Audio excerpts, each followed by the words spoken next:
Welcome to our own YouTube channel. आप सभी का हमारे अपने यूट्यूब चैनल पर बहुत बहुत स्वागत है। So after getting many requests from the young aspirants who are willing to pursue their career in professions like CA, CS, CMA, I am starting my own YouTube channel. First of all, the viewers who are watching me for the first time, I want to introduce myself in brief. So myself, Mohit Patidar, a chartered accountant by profession. I have cleared all the levels of CA exams in the first attempts and also secured exemption in 6 subjects out of 8 subjects. I have secured 4th rank in the Indore city at CA final level as well. I am a merit holder at school level and a winner at various debate and extemporary competitions as well. I have also secured a gold medal in various commerce olympiads and quizzes as well. So the most important question कि मैंने ये YouTube channel क्यों शुरू किया। अभी शायद जो viewers मुझे देख रहे हैं उन्होंने एक इंटरव्यू देखा होगा मेरा, जो कि मैंने महात्मा जी टेक्निकल नाम के चैनल पर दिया था। तो उस इंटरव्यू के दौरान मैंने कहा था कि जिन बच्चों को अगर कुछ भी गाइडेंस की जरूरत हो तो मुझे डायरेक्टली इंस्टाग्राम पर मैसेज कर दे, तो मैं अकॉर्डिंगली उनको टाइम स्लॉट्स दे दूंगा और जो भी गाइडेंस वगैरह है, रिलेटेड हेल्प होगी मेरी साइड से, मैं उनको दे दूंगा। तो उस दौरान मैं कुछ बच्चों के कॉल अटेंड कर पाया और बहुत सारे बच्चों के नहीं भी कर पाया। तो all this was in my mind and I thought YouTube would be a great medium to communicate at once to all the people out there. तो सबसे पहले मैं आप सभी के साथ अपनी सीए जर्नी शेयर करना चाहूंगा। So it was like in class 10th we have to choose subjects कि यार कौन सा सब्जेक्ट लेना है, साइंस लेना है, मैथ्स लेना है, कॉमर्स लेना है, क्योंकि वो एक इतना इंपॉर्टेंट डिसीजन होता है और उस डिसीजन पर बहुत ज्यादा हमारी लाइफ टिकी होती है। हाँ ठीक है, हम कर सकते हैं चेंज आफ्टर गेटिंग 11th-12th किया, उसके बाद भी हम चेंज कर सकते हैं हमको जो पढ़ना है, बट वो 11th-12th में तो एक डिसीजन बहुत मेजर होता है कि अभी 2 साल क्या सब्जेक्ट पढ़ना है। तो उस टाइम ऐसा था कि यार टीचर्स मुझे कहती थी कि बेटा तुम ठीक हो, पढ़ सकते हो, मैथ साइंस स्ट्रांग भी है तुम्हारा, इतना कमजोर भी नहीं है, तुम मैथ साइंस लो। बट मेरा बिल्कुल भी इंटरेस्ट नहीं था उसमें। सीरियसली मेरा मैथ साइंस में बिल्कुल भी इंटरेस्ट नहीं था। मुझे कुछ ऐसा करना था कि ठीक है अगर डिफिकल्ट हुआ तो डिफिकल्ट कर लूंगा मैं, लेकिन जो मेरा इंटरेस्ट है कि यार मेरा अगर मैथ साइंस में मन नहीं लगता तो मुझे कॉमर्स लेना है और इसी में अगर चार्टर्ड अकाउंटेंसी एक बहुत डिफिकल्ट कोर्स है तो मुझे करना है। तो मैं यही कहना चाहूंगा जो अभी मुझे देख रहा है, जो क्लास 11th में अपना सब्जेक्ट चूज करना चाहता है, कि जो तुम्हारा इंटरेस्ट है उसी सब्जेक्ट में आगे बढ़ना। अगर तुम्हारा मन मैथ साइंस में नहीं लगता तो there are great field to chase in arts and commerce as well. Arts से लेकर तुम आईएएस वगैरह बन सकते हो, कॉमर्स लेकर तुम सीए सीएस जैसे कोर्स कर सकते हो। So basically decision remains on you कि वो कोर्स वो जो करना चाहते हो वो आपको चूज करना पड़ेगा। So after getting against all the teachers in my school मैंने कॉमर्स चूज किया। अब कॉमर्स चूज कर लिया था, पता था कि यार 2 साल बाद अपने को बहुत मेहनत करनी है, सीए करना है, तो मैंने अकाउंटेंसी पर वहीं से वर्क करना स्टार्ट कर दिया था और मैंने अकाउंटेंसी वहीं से अपनी स्ट्रांग बना ली थी। दी सेकेंड क्वेश्चन कम्स कि क्या मेरा मैथ्स था, मतलब क्या कॉमर्स विद मैथ्स लिया था मैंने, तो आंसर इज नो, मैंने मैथ्स नहीं लिया था। और बहुत सारे टीचर्स ने कहा भी सही, और मतलब बहुत सारे सीनियर्स जो कि सीए कर रहे थे उन्होंने भी कहा कि नहीं मैथ्स लेना चाहिए, बहुत इंपॉर्टेंट भी होता है और बहुत रोल प्ले करता है। So I want to answer all the viewers who are watching me कि मैथ्स जरूरी नहीं होता है। मैंने सारे लेवल्स जो सीए के होते हैं फर्स्ट अटेम्प्ट में क्लियर किए हैं, और ठीक है अगर आपका मैथ्स बेसिक है तो आप आराम से सीए क्लियर कर लोगे। क्योंकि मेरा इंटरेस्ट उस वक्त स्पोर्ट्स एक्टिविटीज में था तो मैंने पी एज ऑप्शनल सब्जेक्ट लिया था और मैंने वही आगे परस्यू किया। इन क्लास 12th मैंने बहुत सारे बच्चों को पढ़ाया भी सही, क्योंकि मुझे ठीक है थोड़ा सा लीजर टाइम मिल जाता था और मेरी हॉबी भी थी कि यार ठीक है मैं टीचिंग करूँ, तो मैंने क्लास 12th में बहुत सारे बच्चों को पढ़ाया भी। सो इन क्लास 12th जब मैं टीचिंग कर रहा था, जब क्लास 12th के बच्चों को मैं इकोनॉमिक्स पढ़ा रहा था, तो मुझे समझ में आया कि how much important is conceptual clarity is. मतलब मेरी कॉन्सेप्चुअल क्लैरिटी इकोनॉमिक्स में इतनी हो गई थी कि मुझे 97 मार्क्स आए थे क्लास 12th में आउट ऑफ 100 इन इकोनॉमिक्स। और उसी की वजह से मुझे सीए में भी बहुत हेल्प मिली कि मैंने हमेशा अपनी कॉन्सेप्चुअल क्लैरिटी पर ही वर्क किया। तो मैं वापस एम्फेसिस करना चाहूंगा कि अगर कोई कोर्स आप करना चाह रहे हो जो कि एक प्रोफेशनल कोर्स है, तो हमेशा ध्यान रखना कि कॉन्सेप्चुअल क्लैरिटी पर ही वर्क करना है। अभी मैं एग्जांपल देना चाहूंगा, हमारा एसएफएम का पेपर आ गया था और वो पास्ट एग्जाम्स से बिल्कुल अलग था और उसमें केवल कॉन्सेप्चुअल क्लैरिटी ही हमारी चेक हुई और सबकी 12 बज गई। अभी मैं मार्कशीट भी बताऊंगा आगे आने वाली स्लाइड्स में, तो let's wait for it. So starting with the glimpse of my CA CPT journey, मैं बताना चाहूंगा कि मेरी जो कोचिंग मुझको रिमेंबर हो रहा है कि मैंने स्टार्ट किया था 1 अप्रैल 2016 को। एंड गेस व्हाट, मेरी जो क्लास 12th की फाइनल एग्जाम्स थी, जो कि शायद इकोनॉमिक्स का पेपर था, वो खत्म हुआ था 31 मार्च 2016 को। मतलब एक दिन का भी ब्रेक नहीं। आज एग्जाम देकर आए हैं क्लास 12th की और दूसरे दिन सीपीटी की जर्नी स्टार्ट करनी। So I was that committed and dedicated कि नहीं यार ठीक है ब्रेक नहीं मिलेगा तो चलेगा, बट एक दिन भी क्लास मिस नहीं करनी है सीपीटी की। सो it was like a 2 months hardcore मेहनत, और जिसमें एक दिन की भी छुट्टी नहीं थी। सैटरडे संडे को भी हमारी क्लास लगती थी, क्योंकि केवल 2 महीने का ही कोर्स डेडिकेटली था। और मैंने अप्रैल नहीं जून में आई गेस सीपीटी की एग्जाम दी और वो मेरी फर्स्ट अटेम्प्ट में हो गया। सबसे पहले मैं एक टिपिकल आईपीसीसी स्टूडेंट का डे बताना चाहूँगा। मेरा घर महू में है और मुझे डेली ट्रैवल करना पड़ता था इंदौर, क्योंकि मैंने इंदौर ट्राई किया था रहना, लेकिन वहाँ पर रहना मेरे को सूट बिल्कुल नहीं हुआ, पढ़ाई भी नहीं हो रही थी, तो मैंने महू से ही अप डाउन करना सही समझा। तो स्टार्ट करना चाहूँगा डे की। स्टार्ट होता था कि यार मुझे 4 o'clock 4:30 तक तो उठना ही पड़ता था, क्योंकि 5:30 पर्टिकुलरली ट्रेन रहती थी महू से इंदौर तक की। तो मैं 4:30 उठता था, ठीक है। हाफ एन आवर में सब कुछ हुआ, बातिंग वगैरह सब करी, और 5-10 मिनट में अपन ट्रेन स्टेशन पे पहुंचे, और वहां से 1 hour की ट्रेवलिंग जर्नी होती थी। तो 4:30 उठा, 5:30 ट्रेन पिक करी, और 6:30 7 o'clock तक नाहटा जो था हमारी कोचिंग आईपीसीसी में, मैं वहां पर पहुंच जाता था। तो नाहटा पहुंचने के बाद 6:30-7 बजे तक पहुंचने के बाद 1-आध घंटा तो जो होमवर्क पिछले दिन का दिया होता था, या फिर कोई कॉन्सेप्ट वगैरह वीक होता था, या फिर जो कोई थ्योरी याद करनी रहती थी वो याद करता था। तो 8 बज जाते थे। फिर 8 बजे से डेडिकेटली स्टार्ट होती थी क्लास। नाहटा सर की क्लास होती थी स्टार्ट 8 o'clock पर। तो 8 बजे से लेकर शाम को 7-7:30 बजे तक हमारी लास्ट क्लास चलती थी। मतलब गैस, सुबह 8 बजे से आप एक क्लास में बैठे हो तो फिर शाम को 7-7:30 बजे उठ रहे हो, ठीक है। बीच में ब्रेक बिल्कुल नहीं मिलता था। एक लंच ब्रेक होता था जो कि 45 मिनट्स का होता था, और ऐसा होता था कि टाइम इतना कम मिलता था कि हमारे पास जो 10-15 मिनट भी होते थे, एक टीचर गया और दूसरे टीचर के आने में भी, उस 10-15 मिनट में भी हम जो फैकल्टी हमको होमवर्क देके गई है वो भी कर लेते थे। फिर 7:30 बजे हमारा डे एंड होता था। 7:30 बजे के बाद 8:30 बजे मेरी एक्चुअली ट्रेन रहती थी इंदौर से महू के लिए वापस।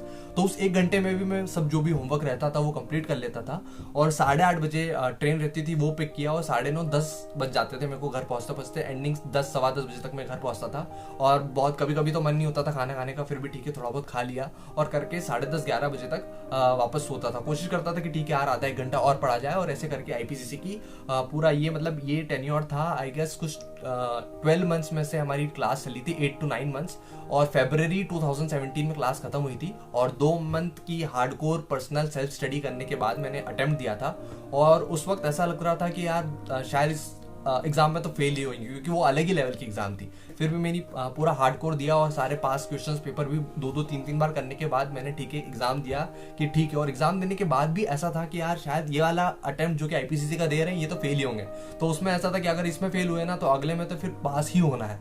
तो फिर भी दे दिया था वो अटेम्प्ट, एंड फॉर्चुनेटली जब मेरा रिजल्ट आया तो मेरे हाथ एकदम वाइब्रेट हो रहे थे। मतलब मैं फोन को पकड़ भी नहीं पाया 5-10 मिनट पर, क्योंकि सबसे इंपॉर्टेंट रिजल्ट अगर मैं सीए फाइनल के भी ऊपर रखूं तो वो था आईपीसीसी का। मतलब आईपीसीसी लेवल पर सबसे पहली बार रियलाइज हुआ कि यार हम फेल भी हो सकते हैं। मतलब इट वाज लाइक कि ठीक है हम पास होते जा रहे हैं, लेकिन उस वक्त ऐसा लगा कि यार मतलब पूरा वाइब्रेट हो रहा है मेरा शरीर, एकदम रो देते हैं। मतलब आईपीसीसी लेवल का जो रिजल्ट होता है ना वो तो अलग ही लेवल का होता है। सो अब स्टार्ट होता है अपना फाइनल्स। तो फाइनल्स का ऐसा था कि यार ठीक है यार अब तो मजा आने वाला है कि ठीक है आप किसी फर्म में भी जाएंगे, काम भी सीखेंगे, ऑडिट भी करेंगे, घूमे फिरेंगे भी सही, हाँ ठीक है पढ़ाई भी रहेंगी। लेकिन जब स्टार्ट हुआ ना 12 बजे, मतलब ठीक है फर्स्ट ईयर ऑफ आर्टिकलशिप में तो ऐसा था चलो ठीक है ठीक ठाक है, ठीक है इतना भी लोड नहीं है, कोचिंग भी स्टार्ट नहीं करी है अपन ने, और ठीक है मजे चल रहे हैं। लेकिन जब फर्स्ट ईयर खत्म हुआ तो पता चला कि यार ऑफिस अपना टाइमिंग होता है शुरू 10:30 बजे, और खत्म लिखा हुआ है पेपर पे, जो फॉर्म होता है ना हमारा फॉर्म भरते हैं कि यार अपना ऑफिस टाइमिंग क्या होता है, तो उसपे तो सब लिखते हैं कि ठीक है 10:30 से 5:30, लेकिन वो शाम की 5:30 बजे कभी फिक्स नहीं होती। वो ऐसा होता है कि रात को 10 भी बज रहे हैं, 12 भी बज रहे हैं, 1 भी बज रहे हैं, तो बस सुबह क्लास कर रहे हो आप, मतलब एक तरीके से मशीन हो चुके हो। सुबह 6 बजे से लेकर 9-10 बजे तक क्लासेस चल रही हैं आपकी, 10 बजे आप ऑफिस गए हो, फिर 10 बजे से आपके ठिकाने नहीं आने के, और ये चला 2-2.5 साल। और फिर 2-2.5 साल चलने के बाद कैसे तैसे कुछ क्लासेस, कुछ कोचिंग हो पाई थी मेरी फाइनल लेवल की, कुछ कोचिंग नहीं हो पाई थी। और फिर डेडिकेटली सोचा कि ठीक है यार अभी लास्ट 6 मंथ्स हैं, तो लास्ट 6 मंथ्स में अपना 100% देकर सीए फाइनल खत्म करना है, और अपना सब कुछ खत्म हो जाएगा और अपन एक बार में सीए बन जाएंगे। स्टार्ट हुआ मई 2020 मेरा पहला अटेम्प्ट था। मैंने मई 2020 के लिए पूरी मेहनत कर दी थी। मतलब ठीक है 4 मंथ्स में मैंने पूरा कोर्स 2-3 बार कर लिया था, ठीक है कि अपन पूरा फोकस थे कि अब करना है। लेकिन अपना आ गया मेहमान जो कि पूरी इकोनॉमी को बर्बाद करने के लिए आ गया, कोविड-19। तो आ गया अपना कोविड-19 वाला फेज। तो कोविड-19 वाले फेज में ऐसा था कि यार चलो ठीक है शुरू में एक आध बार जो पोस्टपोनमेंट हुई हमारी एग्जाम की, ठीक है लॉकडाउन हुआ, और ऐसा था कि ठीक है अब तो सीए एग्जाम्स पोस्टपोन होगी सही। तो पहले के जो 1 या 2 बार जो एग्जाम पोस्टपोन हुई थी ना उसमें तो इतनी खुशी मिली थी कि यार चलो ठीक है थोड़े दिन और मिल गए अपन प्रिपेयर करेंगे, थोड़े दिन और मिल गए प्रिपेयर करेंगे, अच्छे से प्रिपेयर करेंगे। लेकिन तब पता चला कि 1 बार नहीं, 2 बार नहीं, 3 बार नहीं, 4 बार हमारी एग्जाम पोस्टपोन हुई थी उस टाइम। और मई 2020 से नवंबर 2020 कब शिफ्ट हो गया और कब 6 महीने का लॉस हो गया, जो कि ठीक है काउंट होता है कि ठीक है फर्स्ट अटेम्प्ट भी दिया, लेकिन एक पता तो होता है ना।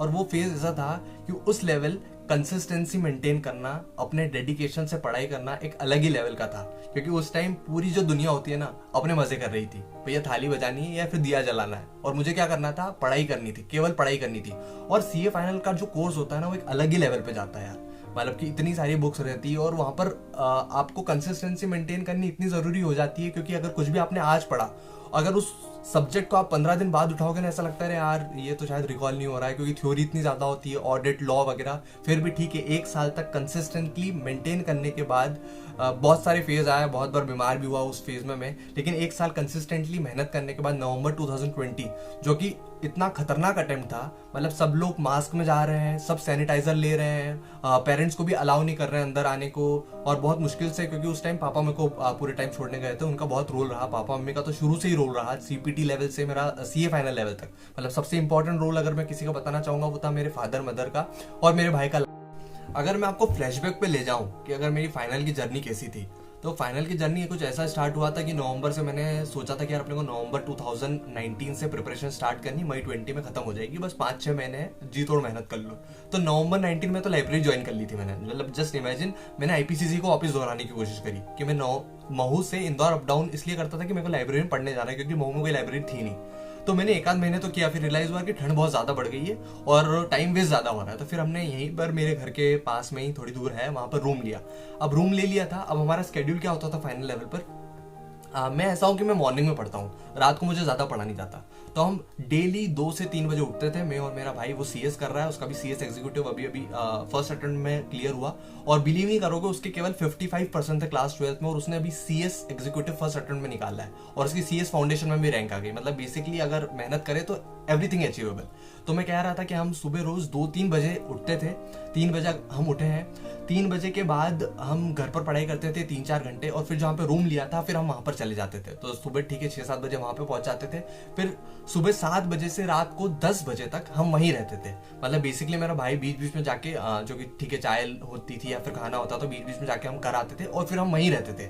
मतलब बेसिकली ये टोटल जो 12 मंथ्स हो गए थे, basically 6 month extended period due to covid, तो 12 मंथ्स में हमने 8 मंथ्स में बेसिकली सुबह 3 बजे डेली रेगुलर उठे हैं। मतलब सक्सेस सीम्स लाइक इजी, मतलब आखिरी में ऐसा लगता है ठीक है यार इज अचीव्ड ऑल, अब तो ठीक है पैसा होगा, ये होगा, ठीक है अब तो मजे हैं इन लोगों के, but the back story is something to be looked at, कि इन्होंने कितनी मेहनत की है और दैट पेज ऑफ। तो मैं यही कहना चाहूंगा, ठीक है, at the end CA is before our name, that is okay, but उसके लिए जो स्ट्रगल है, जो हार्डवर्क है, अगर वो सब करें हम सब, और व्यूअर्स जो देख रहे हैं अगर हम सब करें, तो इट इज एवरी अचीवेबल। और इतनी मेहनत करने के बाद जब 1 Feb 2021 को बहुत मुश्किलों से, एक तो रिजल्ट डेट पर क्या है, साइट चलती नहीं है, और साइट और दिल ऐसा धक धक करता है कि अरे यार क्या आएगा क्या आएगा क्या आएगा, और पर्टिकुलरली वो साइट खुली और पास लिखा था, and that feeling is beyond words, I can't even coat.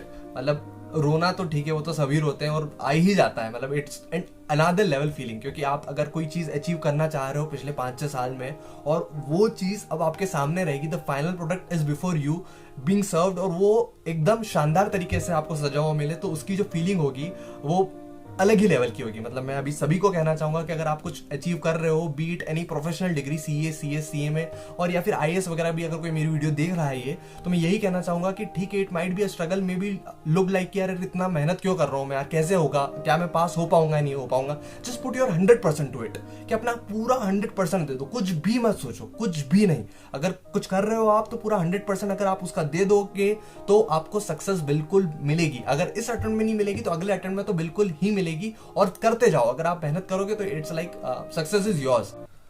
सो मैं कुछ फोटोज बताना चाहूंगा आपकी, जो कि मैंने कैप्चर की थी और इस प्रेजेंटेशन में शो कर रहा हूँ, कि यू कैन लुक कि 500-600 बच्चे हम एक साथ पढ़ते थे, और इट वाज लाइक ठीक है, पढ़ाई तो चलती थी, मस्ती भी चलती थी। मतलब ये वाला जो था, ये आशीष सर का बर्थडे था, उस टाइम का सेलिब्रेशन का फोटो है।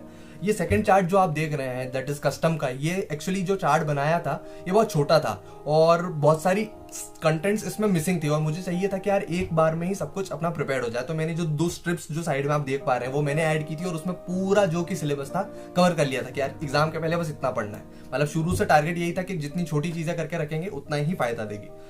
दूसरा वीडियो आप देख रहे हैं कि हमारी जो क्लास थी नहाटा की वो है, और ये मेरे कुछ दोस्त हैं, हम ग्रुप स्टडी कर रहे थे।